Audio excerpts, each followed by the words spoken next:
দাদু বলো বলো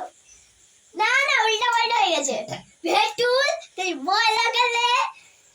রকি তুই ডুববা গেলে আরে না না আমাদের আমাদের রেজিস্ট্রি করা হয়ে গেছে রেজিস্ট্রি করা হয়ে গেছে হ্যাঁ হ্যাঁ